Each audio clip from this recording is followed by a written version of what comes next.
আওয়ামী লীগের সাবেক সংসদ সদস্য ও জনপ্রিয় সঙ্গীতশিল্পী মমতাজ বেগমকে গ্রেপ্তার করেছে ঢাকা মহানগর গোয়েন্দা পুলিশ ডিবি।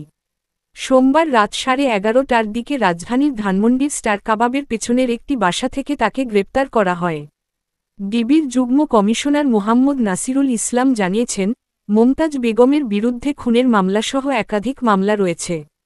গ্রেপ্তারের পর তাকে ডিবি কার্যালয়ে নেওয়া হয়েছে। মমতাজ বেগম মানিকগঞ্জ-2 আসন থেকে একাধিকবার আওয়ামী লীগের সংসদ সদস্য ছিলেন। তবে তার বিরুদ্ধে বিভিন্ন সময় বিতর্কিত কর্মকাণ্ডের অভিযোগ উঠেছে। জনপ্রিয় সঙ্গীতশিল্পী হিসেবে খ্যাতি অর্জন করলেও তার রাজনৈতিক জীবন নানা সমালোচনার জন্ম দিয়েছে। এই গ্রেপ্তারের ঘটনায় রাজনৈতিক অঙ্গনে মিশ্র প্রতিক্রিয়া দেখা দিয়েছে। অনেকে মনে করছেন, এটি ক্ষমতার অপব্যবহারের একটি উদাহরণ, যেখানে রাজনৈতিক প্রভাব খাটিয়ে অপরাধমূলক কর্মকাণ্ড আড়াল করার চেষ্টা করা হয়েছে। অন্যদিকে কেউ কেউ এই গ্রেপ্তারকে আইনের শাসনের প্রতিফলন হিসেবে দেখছেন।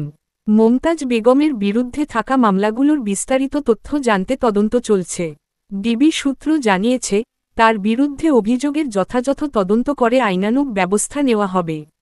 এই ঘটনায় সাধারণ জনগণের মধ্যে মিশ্র প্রতিক্রিয়া দেখা দিয়েছে। অনেকে প্রশ্ন তুলেছেন, একজন সাংস্কৃতিক ব্যক্তিত্ব ও সাবেক সংসদ সদস্য কিভাবে এমন গুরুতর অপরাধে জড়িত হতে পারেন। এটি দেশের রাজনৈতিক ও সাংস্কৃতিক অঙ্গনের জন্য একটি দুঃখজনক ঘটনা হিসেবে বিবেচিত হচ্ছে।